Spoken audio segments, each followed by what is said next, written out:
Assalamualaikum warahmatullahi wabarakatuh. A'udzu billahi minasyaitonir rajim. Bismillahirrahmanirrahim. Alhamdulillahi rabbil alamin. Allahumma shalli wa sallim ala sayyidina Muhammad wa ala ali sayyidina Muhammad. Amma ba'du. Kaum muslimin rahimakumullah, marilah kita sama-sama melanjutkan belajar membaca kitab Sahih Bukhari karangan Imam Bukhari. Kali ini kita sudah sampai pada kitab ketiga, bab ke-14 tentang babul fahmi fil ilmi, yaitu tentang pemahaman dalam masalah ilmu. Kaum muslimin rahimakumullah, setelah membaca syarah Sahih Bukhari Fathul Bari karangan Imam Ibnu Hajar, pada akhirnya saya mengambil satu pemahaman begini. Keutamaan orang-orang yang paham terhadap ilmu.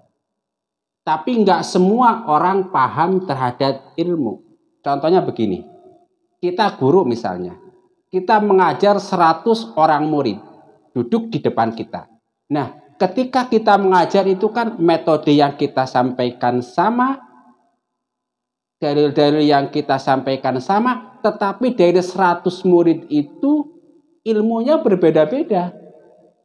Ada yang bisa mengambil ilmu kita 1% saja. Padahal apa? Tempatnya sama, perhatiannya sama. Lalu ada yang bisa mengambil ilmu dari kita itu 10%, ada yang 20%, ada yang 30%. Dengan kata lain, meskipun Al-Qur'annya sama, hadisnya sama, nabinya sama, tetapi pemahaman terhadap Islam berbeda-beda. Loh, kok bisa begitu? Iya. Karena apa?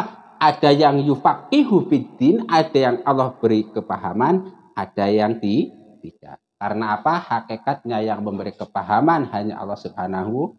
Dengan kata lain itu kalau pakai bahasa yang kurang enak itu, murid itu ada yang bodoh, ada yang pandai, ada yang goblok, ada yang enggak. Kenapa begitu?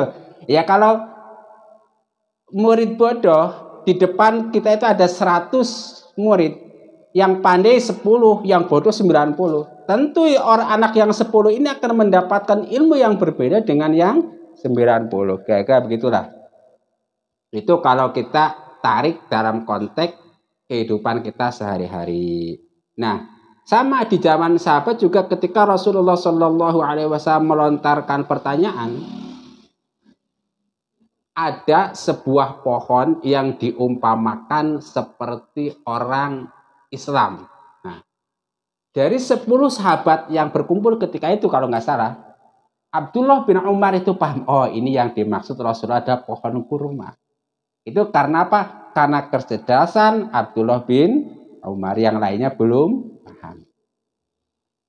Nah, untuk mendukung pendapatnya ini, Imam Bukhari kemudian menuliskan sebuah hadis yang di sini dituliskan hadis nomor 72. Haddatsana Aliyun haddatsana Sufyan qala li Ibnu Abi Najih ngan Mujahid qala sahibtu Ibnu Umar ilal Madinati falam asma'hu yuhaddisu an Rasulillah sallallahu alaihi wasallam illa hadisan wahidan qala kunna 'inda Nabi sallallahu alaihi wasallam fa utiya bi jumarin. Jumar itu di sini diartikan sebagai tandan kurma muda. Faqala inna minas sajarati sajaratan masaluha kamasalil muslim. Fa'aratu an aqula hiya an-nakhlah fa idza ana asgharul qaumi fasakattu qala Nabi sallallahu alaihi wasallam hiya an-nakh. Kaum muslimin rahimakumullah. Jadi meskipun kita membaca buku yang sama, Anda membaca kitab Sahih Bukhari, saya membaca kitab Sahih Bukhari, bisa jadi pemahaman Anda lebih bagus daripada saya dalam kitab Sahih Bukhari, atau sebaliknya pemahaman saya lebih bagus daripada Anda tentang hadis Sahih Bukhari. Kira-kira begitu, ya kan? Kenapa? Ya, setiap orang itu punya kemampuan tersendiri-sendiri. Setiap orang itu punya jatah ilmu dari Allah sendiri-sendiri. Yang satu oleh Allah dikasih pemahaman 70% misalnya, yang satu dikasih pemahaman 10% misalnya, kira-kira begitu.